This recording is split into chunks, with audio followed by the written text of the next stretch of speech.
Welcome everybody. I'm Councillor Lynn Stagg, Cabinet Member for Traffic and Transportation. Please be assured that we have put appropriate cleansing and social distancing measures in place to ensure that this meeting is undertaken in a COVID-secure manner. Public seating has been made available and this meeting is also webcast to allow the public to view remotely if they so wish. The public seating area is not in view of the camera used to webcast this meeting. Some housekeeping information. If the continuous fire alarm sounds, please evacuate the room and public gallery by the stairwells. Do not attempt to use the lifts. Please assemble at Queen Victoria's statue in Guildhall Square. In order to comply with Guildhall Trust's fire marshal regulations, anyone who signed in at the Guildhall reception desk should sign up when leaving the building at the end of today's meeting. May I draw everyone's attention to the fact that this meeting will be live streamed. Everyone speaking will be on camera. Members of the press and public are also permitted, there's vast numbers of them here, I notice, is permitted to record the meeting on the understanding that it neither disrupts the meeting nor records those stating explicitly they do not wish to be recorded. Please can everyone use their microphones and remember to switch them off when they have finished. Right, we'll do some introductions. Graham. I'm Councillor Graham Healy and I'm the Labour Group spokesperson on traffic and transportation. Thank you. Simon. I'm Councillor Simon Bowshaw. I'm the Conservative Group spokesman for traffic and transportation. Thank you. Andy. Andy Bullock, Active Travel Officer, Safer Travel. Michelle Love, Safer Travel Manager. Thank you. Kevin. Kevin McKee, Parking Manager. And I don't know. Jo Eldridge, Transport Team, Portsmouth City Council. Thank you. Hayley. Hayley Chivers, Interim Transport Planning Manager. Gareth. Gareth James, Future Transport Zone Project Manager. Felicity. Felicity Tibbury, Acting Assistant Director for Transport. Pam. Pam Certain, Assistant Director for Transport. And Wayne. Wayne Layton, Finance Manager. Thank you very much, everybody. Right, any apologies for absence? I don't think so. It's all of us here, up there. Yes. Any declarations of interest? Graham? Simon? Okay, thank you. Right, first item then, or item 3 in the agenda is the Local Transport Plan 4 implementation plan. And are you presenting this, Hayley? Thank you. So this report is to seek approval for an updated LTP4 implementation plan for the period 2022-23 to 24-25. This is following funding allocations agreed at full council on the 15th of February, which contribute to the Portsmouth Transport Strategy, LTP4, namely 943,000 for LTP4, 500,000 for transport infrastructure and 200,000 for the transport hub. The report provides detail on the LTP4 programme. The recommendations of the report are that the attached Local Transport Plan 4, Funded Schemes 2022-23, Appendix A, is adopted as part of Portsmouth LTP4 Implementation Plan 2022-23 to 24-25. Authority is delegated to the Director of Regeneration in consultation with the Cabinet Member for Traffic and Transportation and the Section 151 Officer to update the Local Transport Plan 4 Implementation Plan with the attached proposed Local Transport Plan Funded Scheme List, Appendix A. Authority is delegated to the Director of Regeneration in consultation with the Cabinet Member for Traffic and Transportation and the Section 151 Officer to agree any minor amendments to the implementation plan that may be required to take account of future funding changes and relevant national policy guidance. Notes that the funded infrastructure programme, transport hub funding and other revenue and externally funded highways and transport work programmes contribute to the delivery of the LTP4 and the implementation plan 22-23 to 24-25, and it will be updated to include these, and that the process for monitoring of LTP4 be noted and the process of governance of LTP4 be noted. The background of the report outlines the statutory requirement for Portsmouth City Council to have a local transport plan comprising of 2 parts, a long-term strategy and a short-term implementation plan. In response to the changing transport challenges, a new local transport plan was developed and LTP4 was adopted at full council in October 2021. With the strategy setting out long-term policies to address the period 2021 to 2038, and the accompanying implementation plan highlighting priority work streams for delivery in the first 3 years, but acknowledging an annual review based on funding. The LTP4 is the overarching document for all transport and highway works, also supporting wider council strategy and policy and sitting within national and sub-regional policy guidance. The LTP4 vision is by 2038, Portsmouth will have a people-centred, connected travel network that prioritises walking, cycling and public transport to help deliver a safer, healthier and more prosperous city. The strategic objectives are deliver cleaner air, prioritise walking and cycling, transform public transport and support business and protect our assets. The implementation plan covers all transport and highways works to be delivered over the next 3 years, as mentioned, reviewed on an annual basis. Appendix A details the schemes prioritised for delivery using the allocated LTP4 budget for the 2022-23 period. Each scheme will be developed and have engagement and consultation on a scheme-by-scheme basis, ensuring stakeholder buy-in. As outlined, a number of daughter transport strategies are due to be developed. The prioritisation of these is being undertaken to inform the order the strategies are brought forward. Other updates to the implementation plan will include more details on governance and monitoring processes, and it's proposed that a quarterly officer board will be held to review progress against the delivery of the strategy. The board will report to the Cabinet member at quarterly update meetings and bringing an annual report to the Cabinet member's Traffic and Transportation meeting with an annual monitoring report. The reasons for recommendations are that the LTP4 implementation plan sets out the schemes, initiatives and transport strategies which will work towards the delivery of the LTP4 strategy vision and objectives. Following the recent allocation of funding for the 2022-23 implementation plan by full council, the programme of schemes, initiatives and transport strategies to be delivered can now be proposed for the 22-23 implementation plan, and adoption of the LTP4 implementation plan by April 2022 is a statutory requirement. Thank you. Thank you, Hayley. Right, any questions? Councillor Bosher. That was pretty concise. Thank you. Am I correct when I look at Appendix A, and these are essentially overarching strategies, and there may well be specific projects that fall under each individual heading? People nodding at me. Yes, there'll be locations that will be prioritised to fit under those headings. Okay, because I mean, it was essentially says all wards down beside every single one of them, and of course when I look at it and I think air quality action plan, all wards, that's clearly not an air quality action plan for every single ward, because I suspect that Farlington Marshes, which I represent, probably doesn't necessarily need the same air quality action plan that perhaps Somerstown does. Exact locations aren't known at this time because we need to undertake some feasibility and looking at various data before focusing on which schemes will be undertaken under these scheme headings. I just wonder to what extent, I mean, the CAS has to be, the air in Portsmouth has to be, what's the word I want?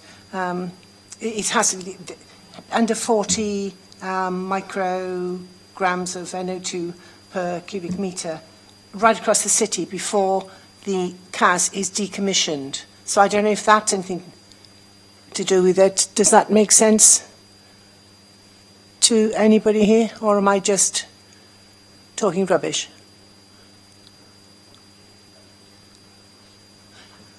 Pam? Yes, so there are, in addition to the CAS, we still need to, as you say, make improvements across the city in terms of the quality of the air within the city. There remains a number of air quality management areas, and we are still required to follow the directions around local air quality action plans and a local air quality strategy, which will seek to improve it citywide, but also specifically looking at the AQMAs as a priority. So the CAS is very much one of a number of things that we will be doing and are still required to do. So if that's the case, you have to have evidence, so that would apply to every ward, although it may not record anything in your particular ward. Yeah, there are a significant number of diffusion tubes and monitoring stations around the city which will which give the totality of the picture, and we report those annually back to DEFRA. Is that okay? Thanks. I didn't really intend this to open up into a wider conversation on the air quality action plan. I was just looking at an understanding. But certainly during the pandemic, when we were getting regular figures from Paul Darlow, it was very noticeable that the traffic count on the Eastern Road and the M275 dropped significantly to something in the region somewhere between 50 and 65% of norm. And yet it was interesting that Copner Road and the spine of the city was very much as you were. It was almost 100% all the way through. So it would be interesting. I mean, I understand that the clean air zone is just one facet of what we're talking about, but it would be interesting to have a better understanding of air quality in other areas of the city rather than the focus, because the law of unintended consequences was easily demonstrated during the pandemic. But we have to have the tubes in place to monitor. Yeah. Anything else? Okay. Graham. Thank you, Lynn. I had a couple of questions about the sort of how implementation plan and budgets meld together. I noticed, for example, in 4.5 it says the plan has 3 schemes which Portsmouth City Council has a statutory duty to deliver: access to people with disabilities, travel line and rights of way, and as such are not subject to prioritisation. So therefore they have to be funded out of the £943,000. What sort of what's the element of that comes out of the 943 to cover those 3 things? What are we anticipating spending on those, on travel line, rights of way and access to people with disabilities? Because it says we've got to do them. Have we got a figure? Or are we just saying they will take the top priority whatever happens? Do you have a figure? Sorry if I take that. Yeah, there is a figure. I don't know what it is off the top of my head, but it's not a significant proportion of the total. But we can provide you with that after this meeting. I just don't have the schedule on me. You got it. If you give us 5 minutes, we'll probably be able to find it for you. Anything else, Graham? Yeah, there is another question I have, really. I'm sort of following up what Simon said, actually, because clearly these are broader headings for topics. And, for example, I asked last time about the local cycling walking infrastructure plan and about the 3-year projects that said were fairly easy to do, and did we have enough money to do them? And I think the answer was no. We didn't have a certainty that we could do all of those within the 3 years. I think if I remember the answer correctly. I think you're probably right there. I think you're probably right, yeah. Who's going to answer that? Probably Michelle. Yes? Is it Michelle? Yeah, I can provide a response when Councillor Heaney's ready. Yeah, I just want that's my sort of preamble. Right. So okay. the current plan is for 2 years of funding, because the plan goes for 24-25. So we could presumably do 2 years worth of the 3 years of the LC whip. And what I would like to know is what's the prioritisation within that in terms of those schemes that we identified as 0 to 3. It would be useful to know, because people might ask questions about, well, what's happening? And I have no idea which ones are prioritised. So it'd be really helpful if you have already got it to say, well, these are going to happen, but this was in year 3 and it ain't going to happen until year 3 or after. Michelle. Thank you, Councillor Stagg. So the LC Whip is included in this year's LTP list of schemes. From memory, there's £100,000 allocated to it. Obviously, the LC Whip document itself, as you say, as you correctly say, it lists short, medium and long-term schemes. So obviously this is the approval of the implementation plan as a whole, and then it would be the intention to go through that list of the short-term schemes and look at where we could complete one that would provide the greatest network connectivity, but we would bring that back to a future T&T meeting for further discussion under a separate report. Okay. Does that make sense? Yeah, that's okay. And I suppose the other one that I was going to ask about was the casualty and speed reduction measures, because I did ask for some information about this back at the beginning of February about what the sort of list looked like in terms of how many schemes and what the sounds are.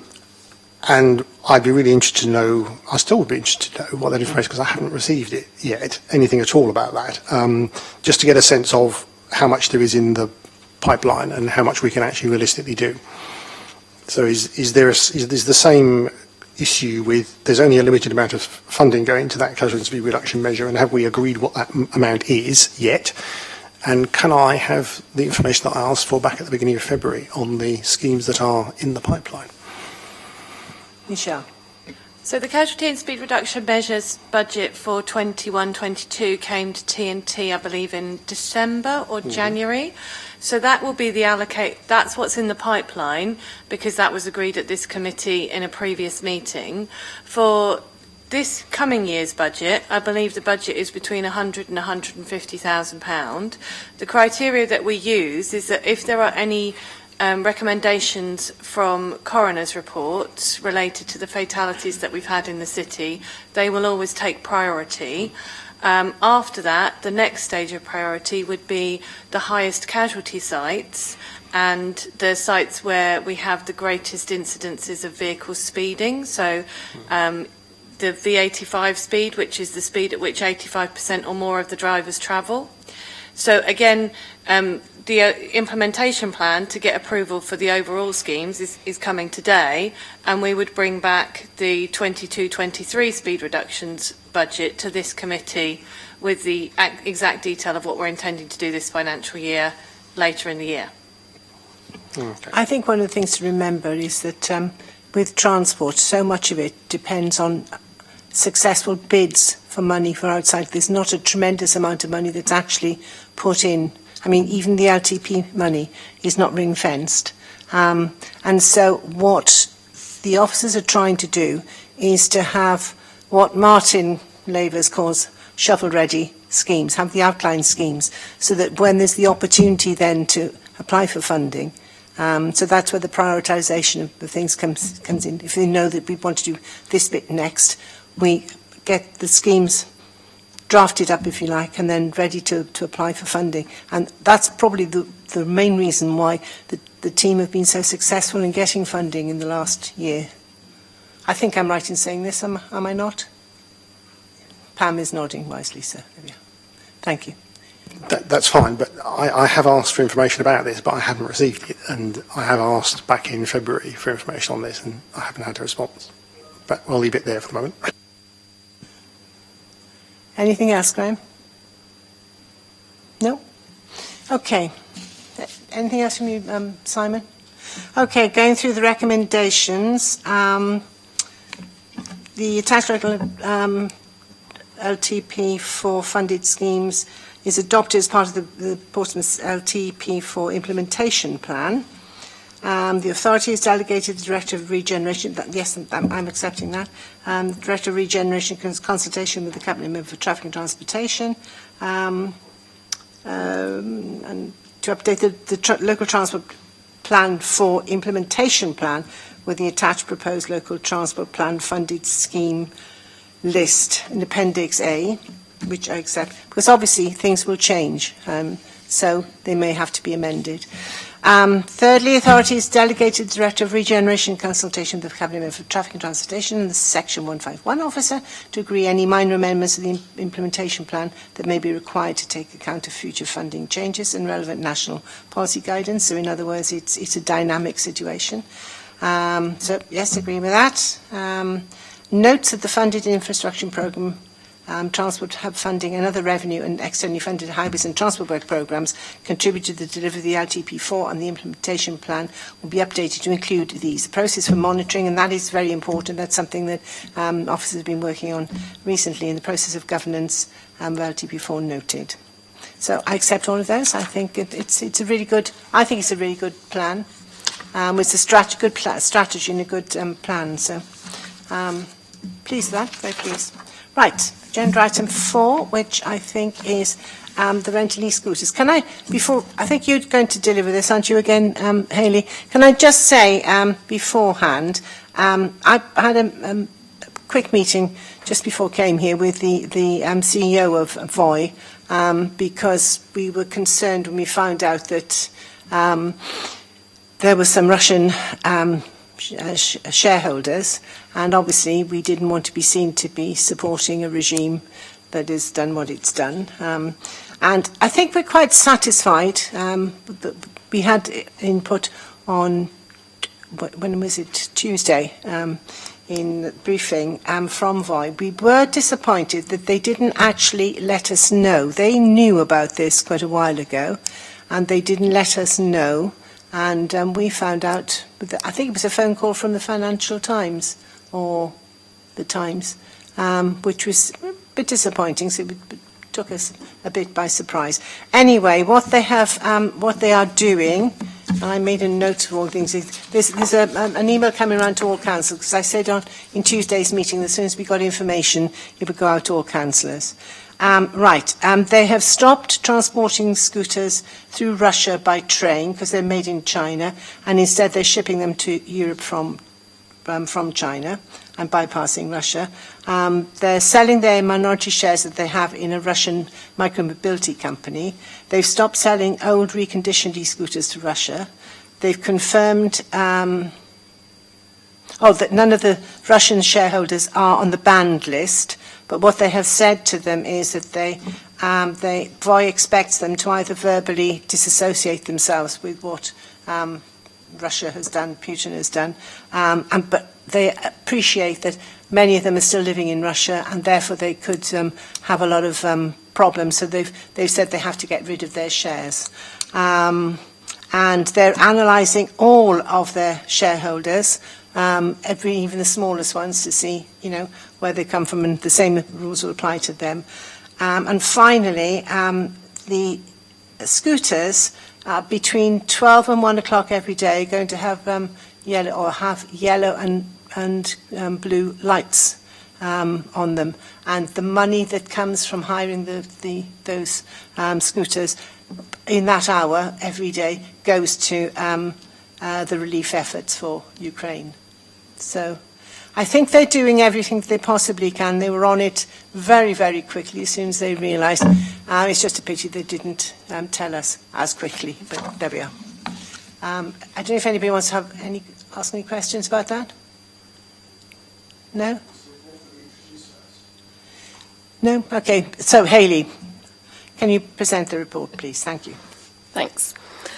So the recommendations of this report are that the Cabinet Member for Traffic and Transportation notes the information contained within the report on the rental e-scooter trial to date, approves the renewal of the Vehicle Special Order VSO for Portsmouth's e-scooter rental scheme to 30th of November 2022 in accordance with the Department for Transport's new end date to legally enable the rental e-scooter trial to extend beyond its scheduled end date of 31st of March 2022, and notes that Portsmouth's corresponding experimental traffic regulation order to allow rental e-scooters in cycle tracks, cycle lanes and bus lanes is due to expire on the 15th of September 2022, and that a further Cabinet Member decision will therefore be required in due course for the e-scooter rental scheme to effectively operate beyond that date.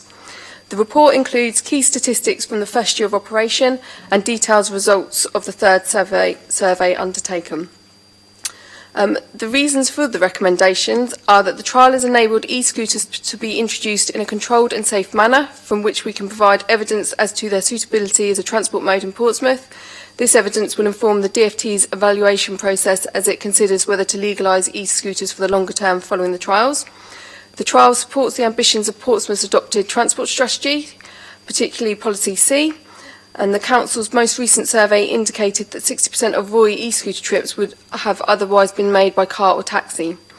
After just 11 months, and while some parts of the city are not yet well served by e-scooter availability, it's conservatively estimated that the trial has removed more than 100,000 car trips from Portsmouth roads and 62 tonnes of CO2 equivalent from the atmosphere. In terms of local air quality, the trial has already reduced PM 2.5 particulate emissions by 9.86 kilograms. Extending the trial will provide more data and help ensure fluctuations caused by weather, major events, availability in residential areas and returning users are as fully accounted for as possible during the trial period.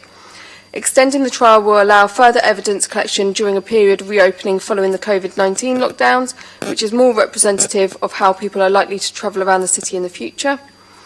Extending the trial will help facilitate e-scooter integration into wider future transport zone programme schemes, including bike share, mobility as a service and freight micro-consolidation options.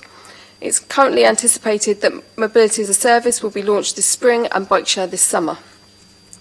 Ending the trial in March 2022 could slow progress towards micro-mobility achieving its true potential in Portsmouth, as it would remove the opportunity to continue refining the service, including its integration with bike share and MAS, while the DFT continues to evaluate the trials, establish the best legal framework, if any, for legalising e-scooters in the future.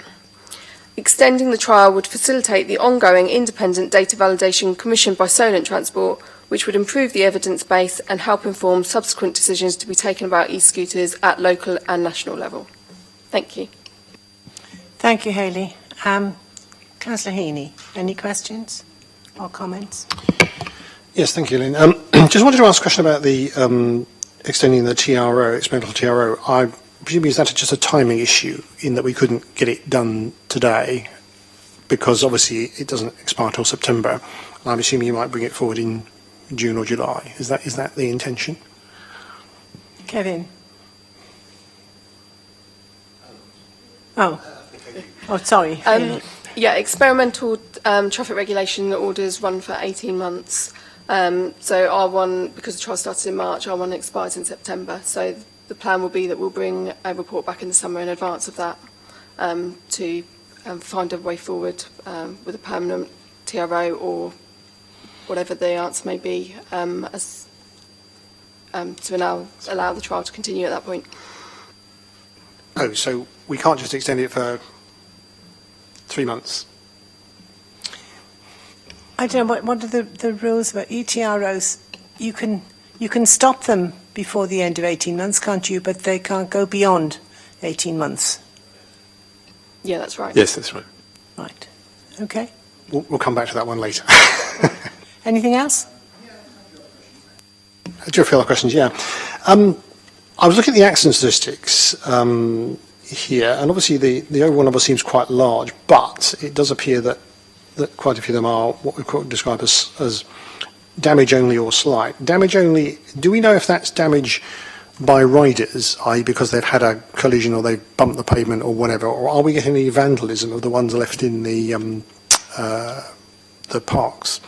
Because I do wonder whether people are trying to nick batteries or things if they're in them. Gareth? Do we know?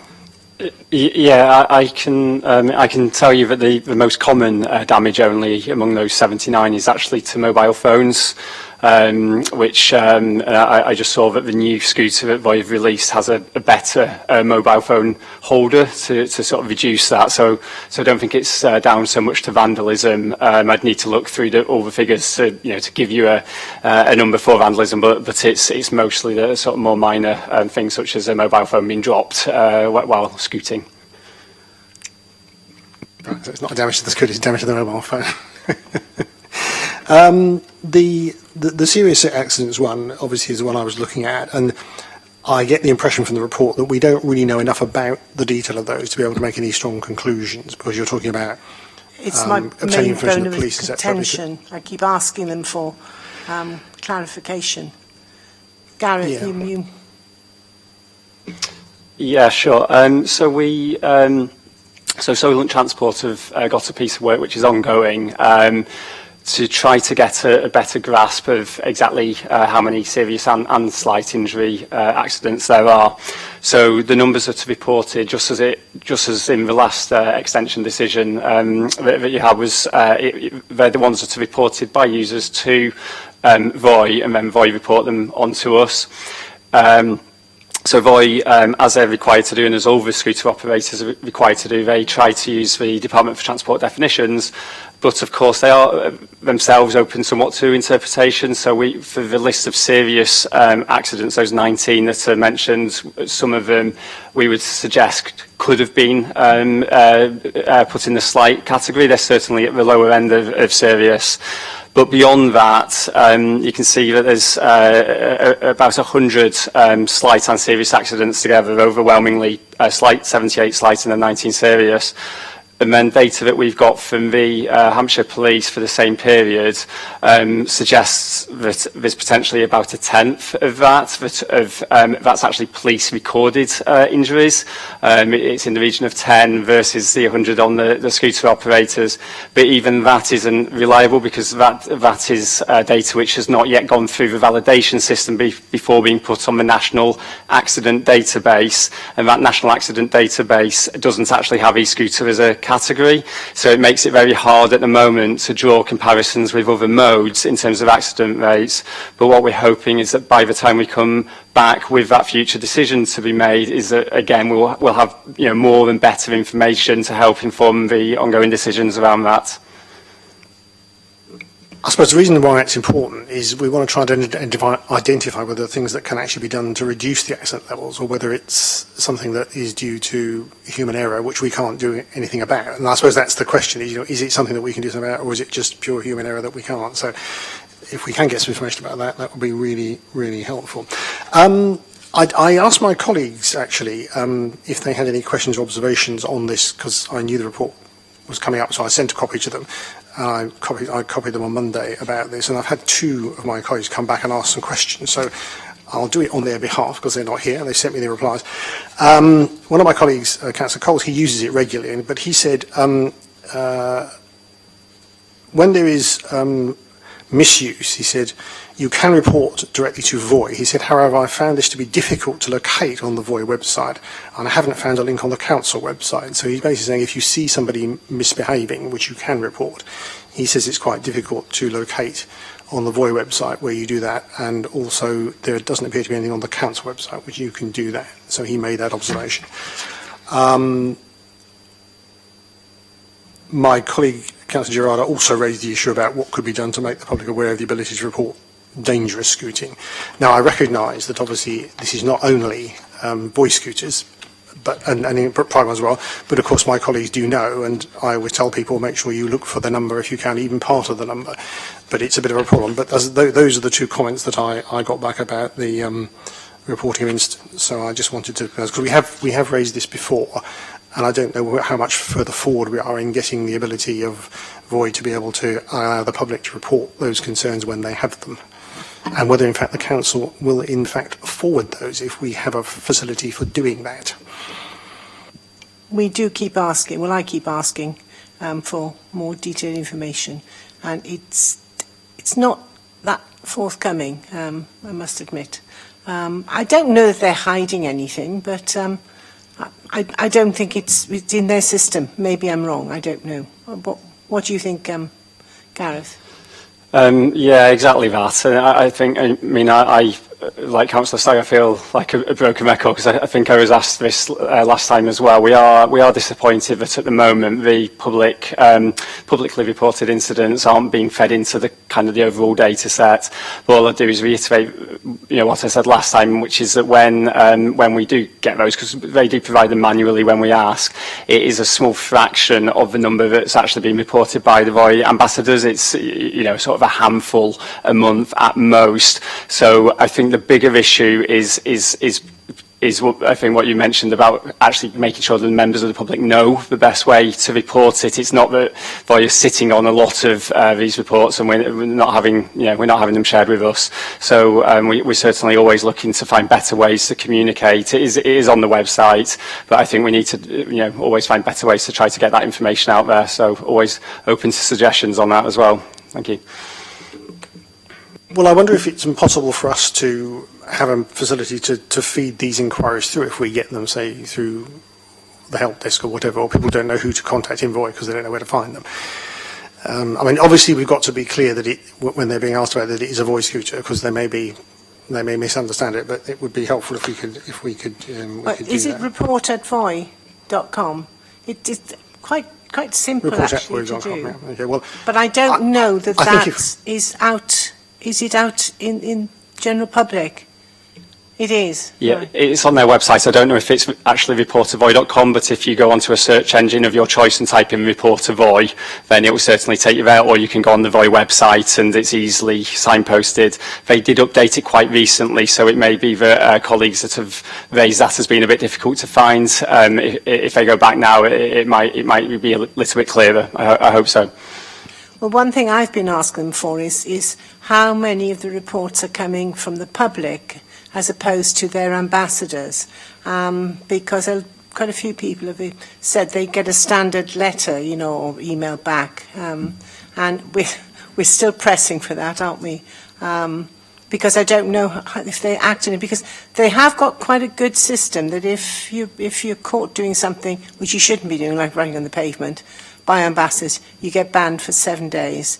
If you're caught a second time, you're banned for, I think it's 28 days or 30 days. And if you're caught a third time, you're banned for life. But I don't know how many of the ones that are reported by the public are included in that, and that's the information we're trying to get out to them. So. I mean, there is information about how many people have been penalised for misuse, and it's a relatively small number, but yeah. There is one other thing I would say. Stephen Morgan, the MP, said that voice code is a bit like Marmite, you either love them or you hate them. And the issue of the private ones is still quite an issue. We get lots of comments about it. And I have to say that last Friday, I was leaving the civic offices and I saw somebody leaving the underground car park with a scooter that was not a voice scooter. They were wearing a bib, a high-vis bib, which was very nice, but they clearly brought it into work, left it in the underground car park, and then left on Friday afternoon from work riding a non-legal That's where the government e-scooter. needs to come in and enforce. We might need to remind staff that this is not something they should be doing. Right. Thank you. Councillor Bosher.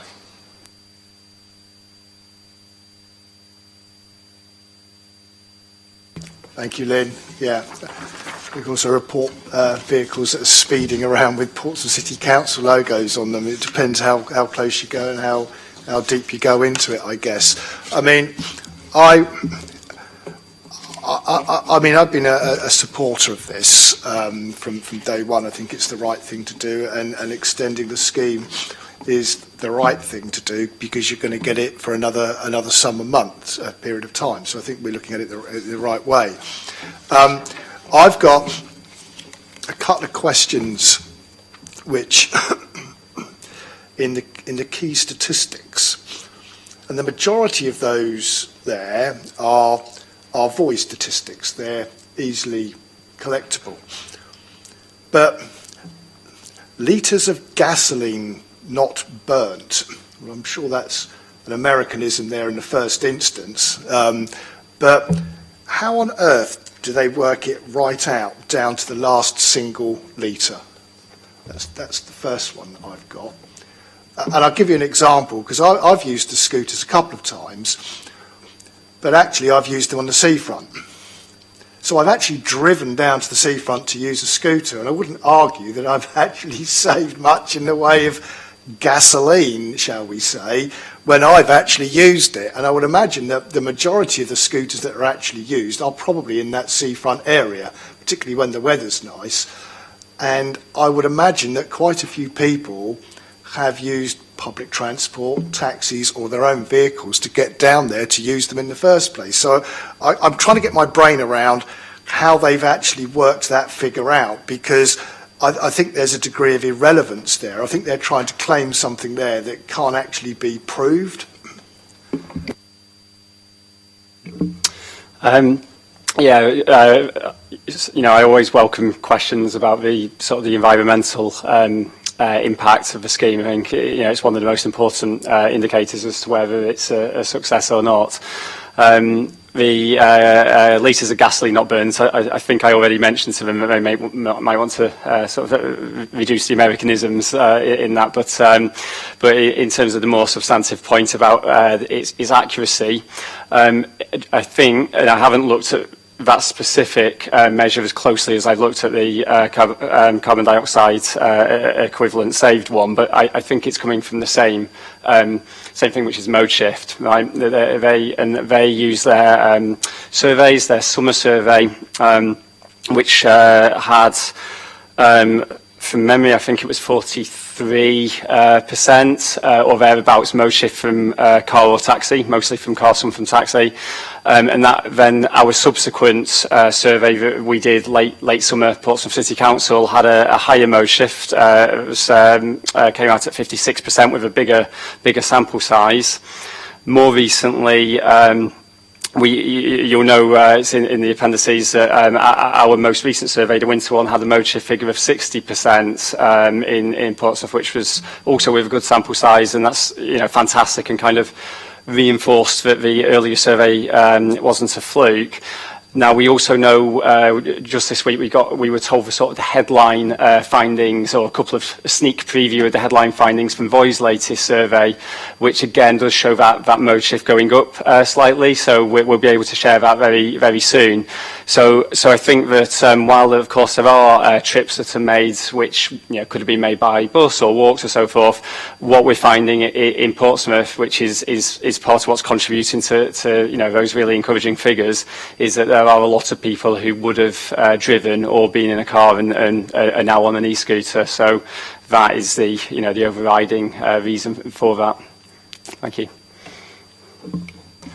I mean, I don't doubt that there is a saving on fuel and a saving on trips replaced. It's just that the figures are so accurate that you look at it and you think that accuracy is probably not a true reflection of it, where arguably all the other indicators other than trips replaced and petrol not burnt would arguably be something that can be easily calculated through VOI. One of the things that I've noticed with the scooters, and we've got 2 or 3 parks up in Drayton Farlington where I am, is that what started out with the rack system, where the scooters were all neatly kept in the racks and whatever, that practice seems to have deteriorated a little bit, and it seems to be anywhere within 20 feet of the rack would seem to be okay in that respect. And perhaps the case in point that we've got one in Drayton, it's next to the chip shop, effectively, on an area of ground where we would normally put the Christmas tree. And that is now strewn with scooters that you have to walk or pick your way through. I think there's been a deterioration, perhaps, in the way VOI are monitoring how these scooters are actually racked in the first instance, which I think needs to up their game a little bit in that respect. I take the point about reporting it. It would appear to be pretty difficult. It's not user-friendly to do. And I've got a VOI account, and while Councillor Heaney was talking, I've just gone in there under help and said, what problem do you see or experience? And I put report in there.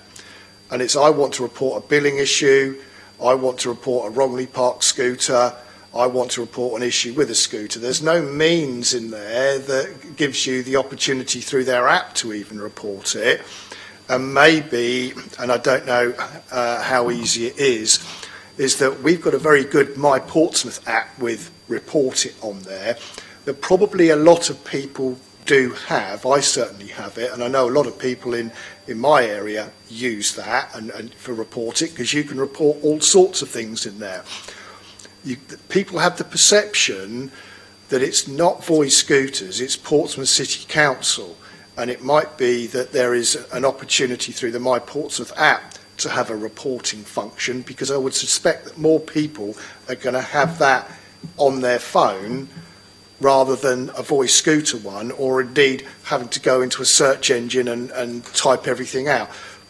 They're not going to get a true reflection on the statistics unless it's a serious incident, because in reality people are not going to report something minor if it's going to take them 10 minutes to actually do something. They're just going to brush over it and move on. But that's something we could probably take up with VOI, because... I don't know how easy it is to do it in the My Portsmouth app, but as I said, a lot of people do use that because there's a myriad of stuff under Report It, and it might be that we could actually build it into that, because that app has certainly grown. It may just be in particular areas, the outliers. I mean, because you are on the sort of the outback of Portsmouth, aren't you, in Drayton? I'm not an app developer, sadly. No, but what I mean is whether the ambassadors go there often enough when they're the far-flung ones. It's something we could ask, because all the ones I see around Portsmouth, they're all very well parked. And in fact, the information we got, I think, on Tuesday it was 98% parking compliant. But it may be that those ones which are further out are not being visited by ambassadors, so that's something we could. I know you have to, when you return it, you have to take a picture of it and do all the other bits to make sure so that you can tick their boxes to say you've done it. But of course, these are not manned as such, and so you don't know who is coming along as a pedestrian and having a look and moving them around all over the place, and it's been subsequently moved by others, shall we say. And some of these are in quite narrow places. There's another one at the top of the Eastern Road, Havant Road Junction, and actually there's not a great deal of pavement there. So if they're not particularly parked very well, then that particular junction on that area of pavement is not pedestrian friendly because of it. And that's probably where my concern is perhaps are we looking at getting a geographical spread and not necessarily thinking are they actually in the appropriate location where you actually want to put it, because they're going to interfere with pedestrians. And that junction is actually also a cycleway as well, on the pavement cycleway. So I don't know whether some of these things are actively looked at. Well, that's something we'll definitely pick up with them. And any other yes, I mean, I heard what you said about Voy at the beginning with the email. It would be nice to have seen sight of that email beforehand, because I haven't. Because notwithstanding... No, I haven't sent it out yet because it's only just been finished. Yeah, because it's been reported in other areas. I think Liverpool's an area, Bristol is an area where this concern has already been echoed over the past sort of 10 days. So I share the disappointment that Voy should have been a little bit more proactive with some of the other cities that they've actually got to engage them and let them know. But don't forget, we're in this with Solent Transport. It's not just us, it's us and Southampton. So there has to be agreement on what's going out from Solent Transport. So that's probably held it up a little bit. Yeah, it would. But with the best in the world, what's happening in the Ukraine, we can't wait for the bureaucracy at Solent Transport in these sorts of situations, because members have questions. If you separate the electric scooter trial from Voy, I'm totally supportive of the electric scooter trial. My concerns still centre around the Russian shareholder involvement, and I know you said that they are not currently on the sanctioned list, but what would happen to this trial if they suddenly became a member of the sanctioned list? And are we totally satisfied that that the Russian connection isn't what we think it is? Well, I think Voy's made it quite clear that they don't want them as shareholders. So either they've given the option of verbally disassociating themselves from what Putin has done and the invasion, etc., or they have to sell their shares or get rid of their shares. It's as simple as that. I think the CEO said that the shares are being passed over to him, and that's already happening. So passed over to him as CEO, not him personally, but in his role as CEO. So I think they're removing those shareholders. I think from what you've said, Lynn, and I'm not being disingenuous, but there was an awful lot of I think, I'm guessing, and whatever there. What will be useful, notwithstanding what you want to do here, is that we had some sort of statement out of Voy or something like that that had total clarity against it. Otherwise, we could find ourselves in a situation where we've extended a trial for 6 months that has Russian investment and potentially someone on the sanction list. And I'm looking at the damage limitation that we actually need, particularly as we've had the situation with Gazprom, and we had an all-member briefing about it today on what was involved there. I think this is very much a lesser one than Gazprom, but it needs to be treated with equal seriousness as far as I'm concerned. Absolutely, which is why we've chased them up all the way along the line as soon as we knew about it, which was on Wednesday, I think, wasn't it? Yes.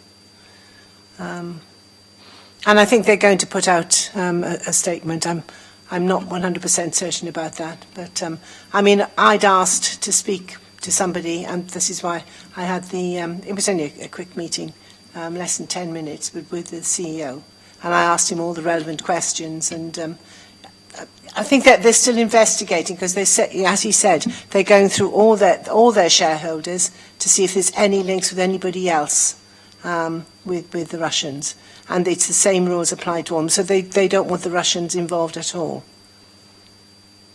and they've made that quite clear. I mean, they've got their own reputation to consider as well, because they're a worldwide company. I don't know if, have you heard any more, Gareth, than what I've heard? The only things that I would add is that I know that Voi are putting a statement out. They're obviously out of a sort of concern around the safety of named individuals, just being careful about the wording, but that will be going out hopefully today.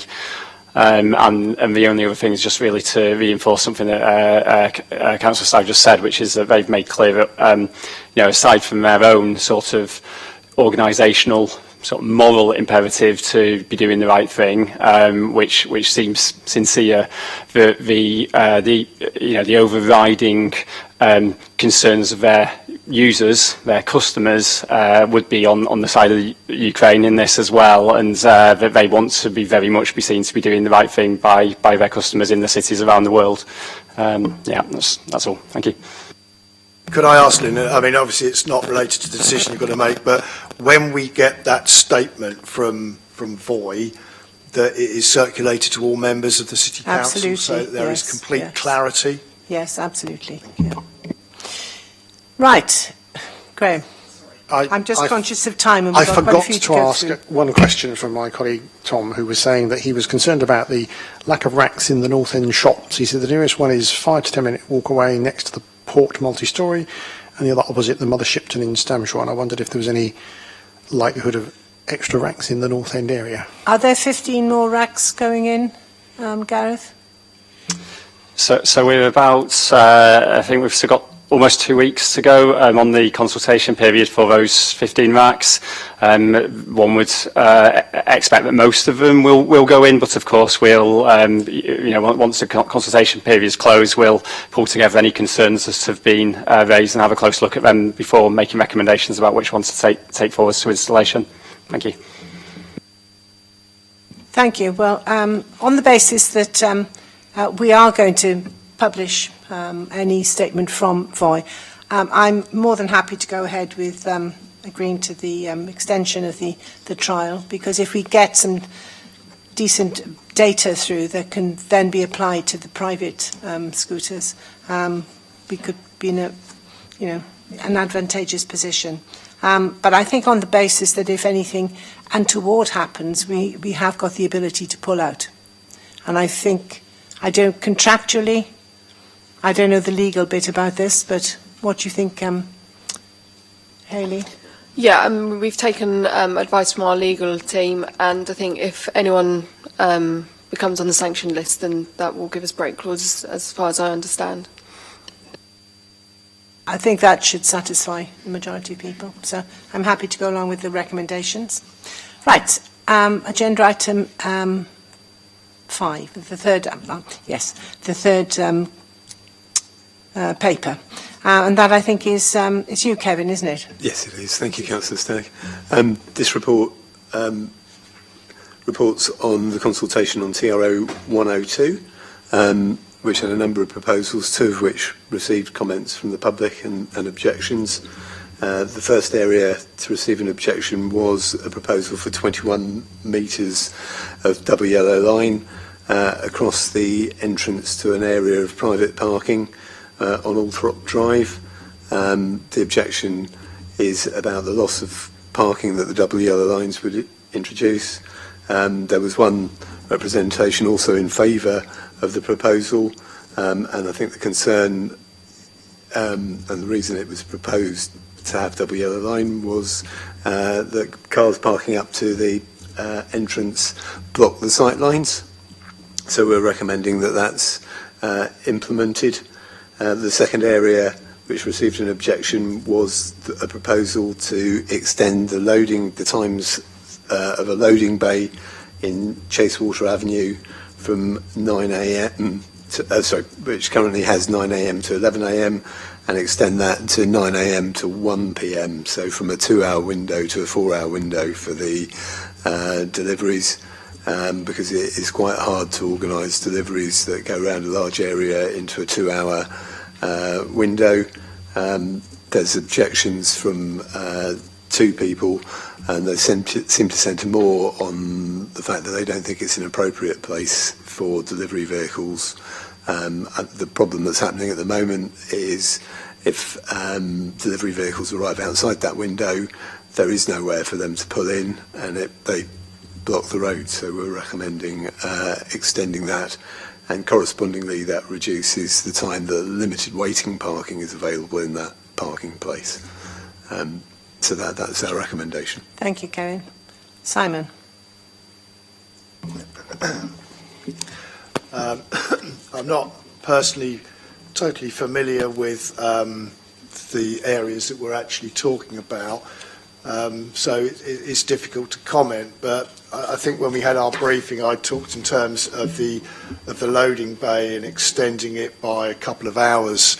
It certainly makes logical sense to actually do that. As I said beforehand, certainly from a benefit, if I look at areas in Drayton and Farlington, the vehicles that are delivering to primarily Tesco's up there, but it's the same sort of principle. They're doing trips to a variety of destinations, not just one and back to the depot, and it only takes a traffic delay, an accident, or something of that sort of nature, and they've missed that loading bay, and I would they would fall foul of that. So it makes sense to extend it by a couple of hours so that you've got something that people understand. Thank you. Graham? Yeah, I mean, I do know the one in Chasewater because it's not too far from where I live. I walk past it and I know what the problem is if the lorries don't have that to park in, so I can see the logic for that. I don't know the Althorpe Road one. We appear to have had no representation from ward councils as such, and I think therefore the recommendation, I would be happy to go along with it. I wasn't able to attend the briefing due to work commitments, but yeah, I'm happy to go. I have no problem with them. Thank you. Yes, well, I'm happy to agree, both of those. Thank you, Kevin. Next item. Oh, it's you again, Hayley. It's the taxi ranks on London Road North End. Thank you. So the recommendations of this report are that an experimental traffic regulation order is undertaken for a 22-hour, 9 a.m. to 7 a.m, 2-car taxi rank located at the southern end of the southbound bus lane on London Road, close to the junction with Laburnum Grove. An information report be taken to Licensing Committee outlining the outcome of this decision, and a report be brought back to the Cabinet Member of Traffic and Transportation with the results of the trial before the end of the ETRO period. So in September 2020, a review of taxi ranks went to Licensing Committee and included a proposal for a 24-hour rank in this location on London Road. Following this proposal, work has been underway to examine the technical viability of this location, including but not limited to site visits, safety reviews and stakeholder engagement.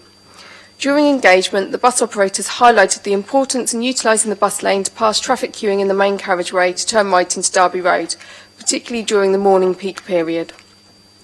Following review and engagement, a report was presented to Licensing Committee in December 2021, which outlined safety concerns regarding the locations and analysis of vehicle movements demonstrating that only a maximum of 2 vehicles could be accommodated in a rank at this location.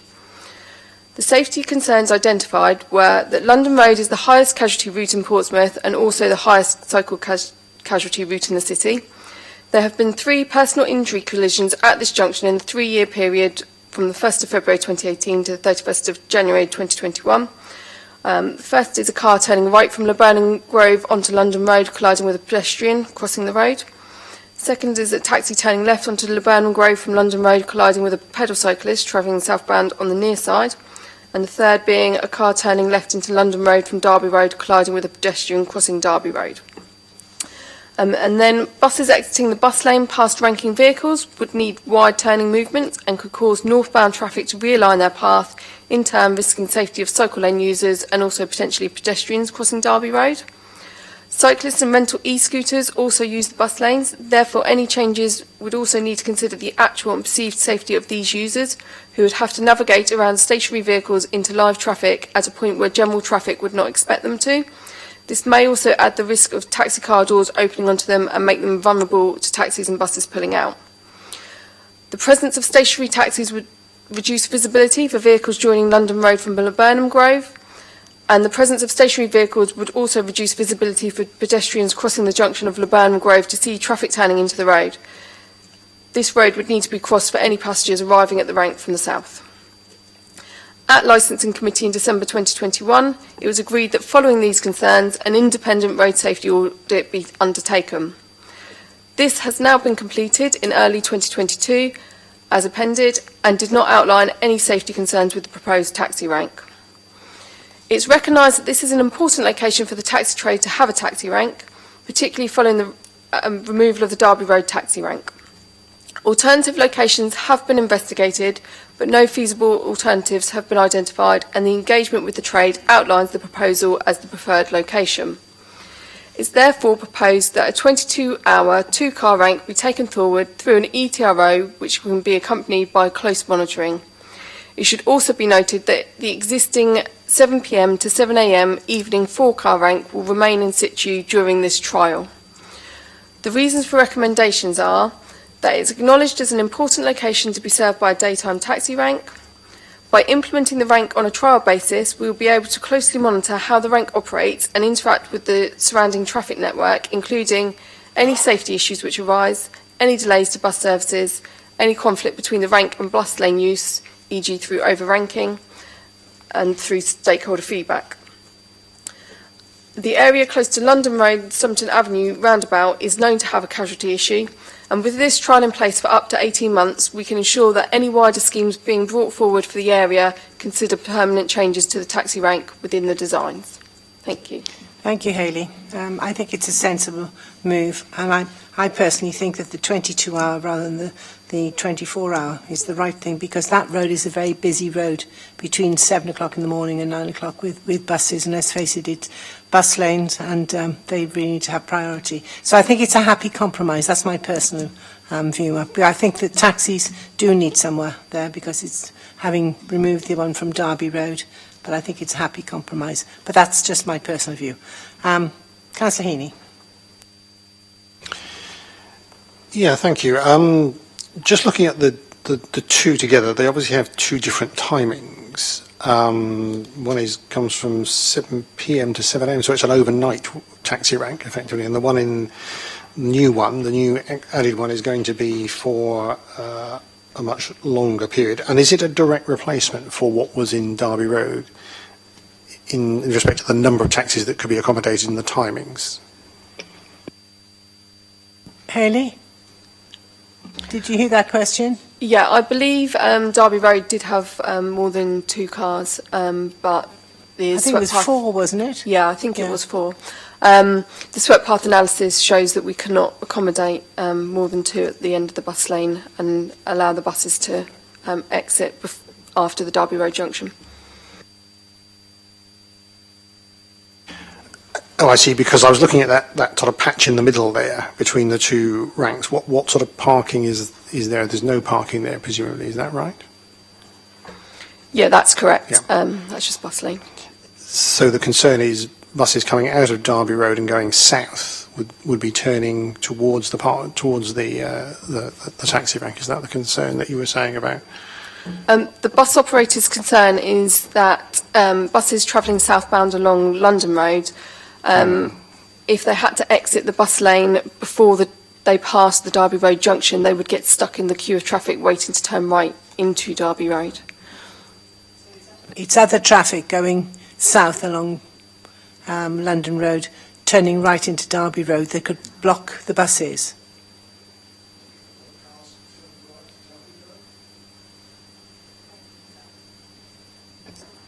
So what would happen is buses would be able to use the 7 p.m. to 7 a.m. taxi rank side to get it to effectively avoid a queuing traffic that's going into Derby Road going south. But that's why it's located where it is, Yeah, so that's and why it's not available for the taxi route between 7 and 9, which is when most of the buses are going down. So the idea is that will be completely free between 7 and 9? Yes. But other times they may have to wait and queue. But it's never that busy later, not as busy as between 7 and 9. Let's face it, that is the peak time, isn't it?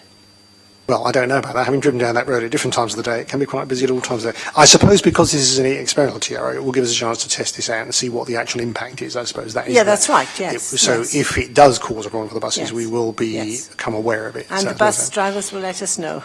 I'm sure they will. I'm sure they will. Yeah. Okay. Okay, yeah, thank that's you. all I wanted to ask, really. Yeah, fine. Simon. Thanks, Lynn. I get the logic for the 22 hours rather than the 24, in so much you want to keep the traffic flowing. But it originally sort of filled me with a degree of concern because of the accident statistics that we actually have there, that we're actually introducing what is essentially parking in a bus lane in that respect. But I guess if there isn't any demand for taxis there, then the taxis aren't going to be parking there in the first place. If they're not going to get any fares, I suppose, is the moot point. Because I'm also minded the fact that if you roll it back up to Hillsey, Portsbridge area, we're spending an awful lot of somebody else's money improving the bus flow in there and putting traffic lights there to get some extra time. And you sort of look at it and you think, well, if we're going to gain more time there, we're actually going to lose what we've gained with all that if we've got the buses gummed up at Derby Road. But I guess I come back to the fact that it is an experimental traffic order and it needs to be monitored to see that it's going to work. I would like to think, and it probably will happen, is that it is actually policed to make sure that it is not abused. And the fact that there aren't taxis parked there between 7 and 9 in the morning and it's used appropriately. Otherwise, my view would be if it's going to be misused and it's going to be cause traffic issues, then get rid of it. But I guess let's see how the experimental traffic order goes and see what the feedback is, because it'll end up coming back here. And if it's going to become a TRO, it'll have to go out to consultation anyway, won't it? Kevin, will there be ANPR cameras around to monitor? I don't think there was an intention to put in a camera there, but if somebody stops in a bus lane, the CEOs can deal with it. So if the taxis were stopped at a time, as Councillor Bosch is suggesting, outside the time that they're meant to, then the CEOs could take action. But aren't there mobile ANPR cameras? No, not that we can. Right, okay. Do we not have any, Lynn, do we not have any cameras there at all in that particular stretch? I'm sort of looking at Stubbington Avenue down to sort of Laburnum Grove type area anyway. Because, I mean, it's not an area that I drive through frequently, but the northbound side where that pub and the kebab house is and all that, there always seems to be vehicles parked there under the guise that they're unloading or loading at any time of day, and it seems to be a common place to actually stop. And the bottom line is that any taxis that are coming southbound and those and whoever their passengers are want to be dropped in that area are probably going to pull into that southbound bus lane to drop off people anyway, I would have thought. They also stop there to go to the ATMs. Oh yes, there is one, one or two there as well, don't they? Yes. I mean, it might be worth if we haven't got cameras there in doing a bit of work with the CEOs once it goes in to make sure that it isn't being abused and we have some proper. I use the phrase policing, but it is properly monitored, so we've got some pretty good idea because certainly. When it comes back, if it's still me, then I'd be looking at the abuse times outside, in that 7 to 9 period and whatever, and that's the sort of data that I'll be looking to see whether it's being used appropriately or whether it's not. There's any location we could consider for a camera. Yes, I think it'd be wise. And that might come out. We'll have to sit nicely to Wayne for money.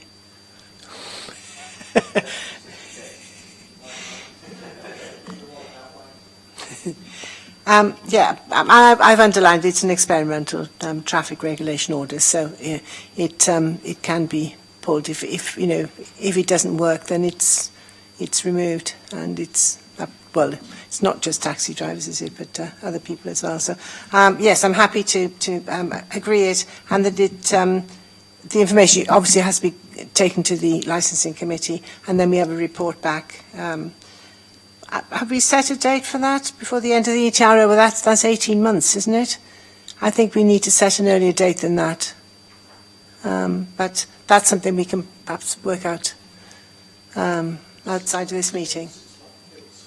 Yes, yeah. So I'm happy for that. Thank you. Next one. And, oh, guess what? It's Hayley again. Update on the rapid electric EV charging points. Thank you. This report is an information report which provides an update on the installation of electric vehicle charge points for taxis and private hire vehicles following approval at Cabinet in November 2021. Hayley, can I interrupt you? And to save your voice, I'm assuming people will have read it, so they can actually ask the questions, and that saves you the hassle. And Perfect.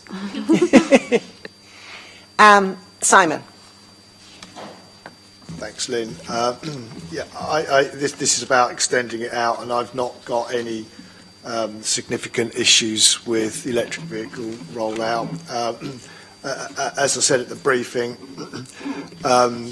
looking at it from a taxi point of view, getting a taxi to the outer reaches of the universe that is Portsmouth can be pretty difficult. They would much rather work within the city, if you like.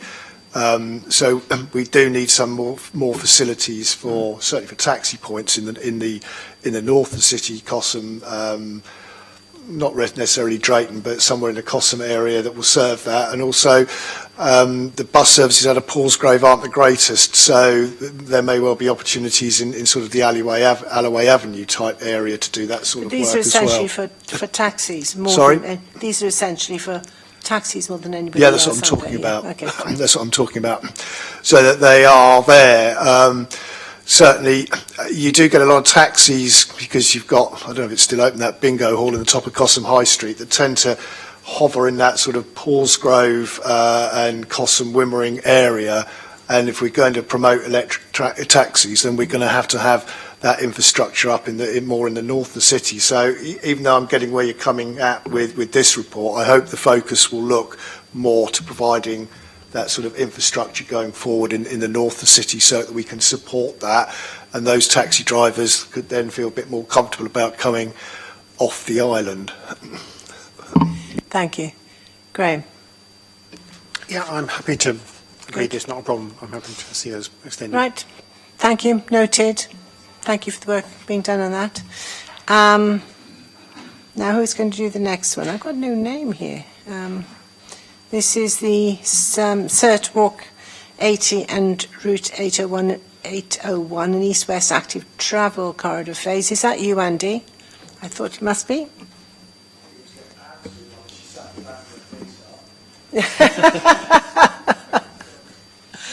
As I said earlier, she's DMOB happy. Very kind of you to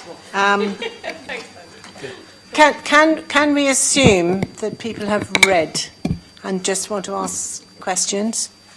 Again, it saves you the hassle, Andy. Right. So, Graham, do you want to start with your questions?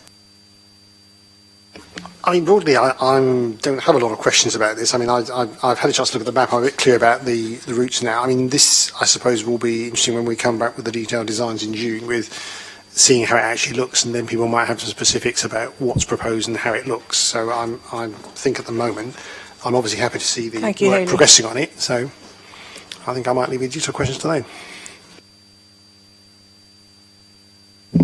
I have a very similar view to Graham on this one. It's for information only, and it's let's see how this works going forward. But having got some clarity on the map, it sort of makes joined up sense in that respect. But I think this one will probably come back at some point, I'm guessing.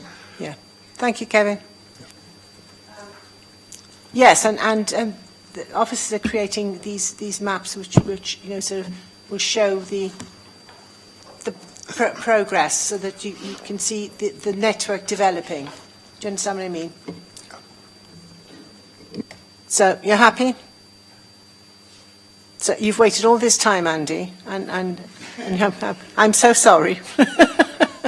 But can I congratulate you on the report? Because, I mean, I don't know who was involved in it, but it's a really comprehensive report. Brilliant. Thank you. And I think it's the last, is it the last one now, she said, with Hope? And that's, Joe is not here, so who's going to do this? Is you, Michelle, is it? I am Casualty. deputising for Jo as she is. It is her. Yes, I think she's imbibing, isn't she? She's on a social engagement related to her leaving the organisation, I think we can safely say. Are you going to present this or just be taking... I can present, or if I'm just taking questions, I'm equally happy to do either. Yes, because all the information is there. Simon. Again, Lynn, it's for information only about accident and casualty report. And clearly this will actually feed into LTP4 and what we're actually looking to address around the city from these accident statistics. So they sort of are what they are, really. It always worries me, though, when you get the headlines, that Portsmouth is the second worst city in the country, and then people say, you should be doing something about this, that and the other, when a lot of the results are coming through, a huge amount is individuals' error rather than the infrastructure within the city. But I know that from what Michelle has said, when they go to the site visit after an accident, any sort of defects or possible defects are immediately looked into and then put on a priority list. So we do respond as a whole team to any... Just one sort of wider question, because we've had the changes in the highway code that now give cyclists and pedestrians priority at junctions. So I'm really hopeful that we don't see a significant jump in casualty reports on the basis of that, because I've already seen it in a few instances where, and I have to say they're primarily teenagers that are giving it their, well, I've got right of way, I'm just going to keep going come what may, and expecting the car to take evasive action where they're not totally familiar with the changes that we've actually got in the highway code, although they should be. Will we be taking that into consideration when we go forward with any accidents that may occur at junctions where there have been traditionally not? Is that going to become a part of the assessment as to whether it is? Because I wouldn't want to think that we're going to go out and change every single road junction in the city, not say unnecessarily, but there are some that we probably can do that to, on the back of drivers not being aware of the highway code changes. Michelle, have you got any comments on that? Thank you, Councillor Bosher. But the first thing we're going to do is to be proactive in getting the message out there. So we've already shared the Think resources, which is the National Road Safety Campaign. So they've gone out on our social media and through our other communication channels. We're also developing a much more sort of Portsmouth-centric communications campaign that we can spread the word to local residents, to make them aware of the changes in priorities and to make them aware of how everyone needs to obviously take responsibility for themselves and for others on the road network. The accident and casualty report, obviously the intention is to publish that every year. The data that's in the report that you have at the moment is the 2020 data. Due to the pandemic, the release of the 2021 data has been delayed, but fingers crossed we will get, because we get it from Hampshire Constabulary, they will get back on track. It's obviously been the additional workload related to the pandemic. So yes, that will identify the patterns, and if there are patterns in the fact that the change to the highway code has happened and people haven't realised, then obviously we will continue to get that message out there. In terms of infrastructure, the prioritisation will remain the same, so it will be speed data, it will be casualty data, it will be anecdotal evidence. As we discussed on the briefing, we're launching the pedestrian near miss app, so that will give pedestrians the opportunity to be able to report that information to them which they haven't previously had before. Cyclists can use the existing cycle near miss app. We have the Route for You app, which obviously You can report obstructions on the highway too, and Hampshire Constabulary also have a report antisocial behaviour or traffic incidents section within their website. So all of that data is collated and used when we're making decisions about where the funding needs to be spent. Do we need to put out some information about, because we're introducing a lot more Copenhagen-style pavements, aren't we, crossings? You know, where it's a continuous pavement going across the end of a road at a junction. I mean, are people going to be aware of that?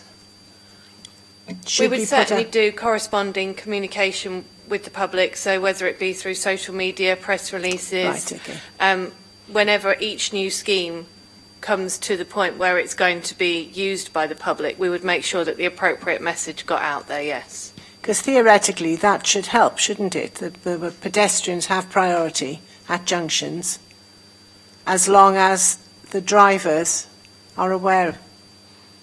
Yes, in my personal opinion, and obviously related to the highway code, yes, it will obviously help. However, as Councillor Bosher has pointed out, this is a change from the established pattern of behaviour. So the first thing we need to ensure is that people are aware of that change to the pattern of behaviour that they need to make and know what they have to do. So that will be our first focus. And then with any future schemes that we implement, we will make sure that that message reflects that. Thank you. Councillor Heaney. Just to comment on that particular issue, I mean, I have noticed that drivers are now tending sometimes to stop as you approach a road and let you cross rather than turning immediately into it. Not every time, but I've noticed that. And my rule is they're bigger than me and more dangerous, so I'm not going to step in front of them if I'm not quite sure what they're going to do. But I think it has had some effect on people's behaviour. I mean, I know I obviously keep an eye out for that now when people are crossing, just to see if they are, and then slow down as well. Sometimes it annoys the person behind you, but there we are, that's the way it is. Yeah. Yes. Just going into the statistics, I wanted to just ask a couple of questions, really. The table on page 3, or page 153, depending on which one you use, has the reasons for accidents in a sort of bar chart, and interestingly, failed to look properly is the largest one. And it's also got an other category at the bottom, which seems to cover quite a few things, and I'm just wondering what that includes. Because there's quite a lot of others above it, and then the other category seems to be quite large as well. And what does that include? I don't have that information to hand, but I will certainly find out for you and get back to you. It is obviously contained within the appendix, which is the actual report itself, but I'll have that collated for you and sent through. The other thing I just wanted to mention, or ask some questions about, were the hotspots that have been identified. And just to clarify, obviously I understand where the M27 eastbound Portsmouth roundabout one is, understand that. The A2047 Kingston Road, I'm not quite sure which bit of it that it refers to, because again the map at the bottom of page 2 is a little bit unclear, and I can't be quite sure I understand which one it is. And then I know Victoria Road, Goldsmith Avenue, that's presumably the junction with the roundabout, and then there is also one on Milton, which has a dark dot near close to that. I'm not quite sure which junction that is. Do we know which ones those are? Yes, that's what I was thinking, but it's quite small to see. I don't know if that's the roundabout there. Which one's there? The Milton is the Winter Avenue by the Shepherd's Crook. Oh, right, yes. That's the one that's referred to on the map. And the others are basically a continuous line down London Road, Kingston Road, the A2047. We have previously carried out remedial works there with advanced stop lines and additional cycle lanes. But yes, that is still very much an accident corridor hotspot. Okay. The risk of introducing controversy into the meeting at the late stage, I couldn't help but read the news report about the issue of the traffic things, and Simon actually made a comment about it, which I wasn't quite sure was actually evidenced by the report. He said the volume of traffic in Portsmouth doesn't help, but the administration made a critical error early in the pandemic with the closure of roads, which diverted even more traffic into the centre of the island and undoubtedly led to the number of accidents going up in 2020. I mean, if I recall correctly, the roads that were closed during the pandemic were obviously the seafront roads. There was Castle Road, there were a couple under the Tricor and Railway View and all of that. And I can't really quite see whether that was actually the case. It said undoubtedly, and I don't think the report actually does back up that claim.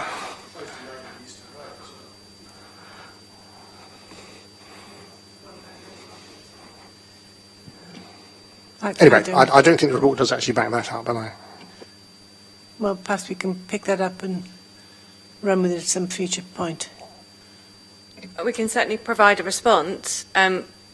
In response to the Eastern Road, it was discussed, but it was never because of the way that the pandemic was moving, and the fact that there was the Active Travel Fund was released with different criteria. The work that's now being carried out on the Eastern Road to create a segregated path on the Eastern Road is actually like the sort of the follow-on from those discussions. So something has been done, but not necessarily what we first discussed.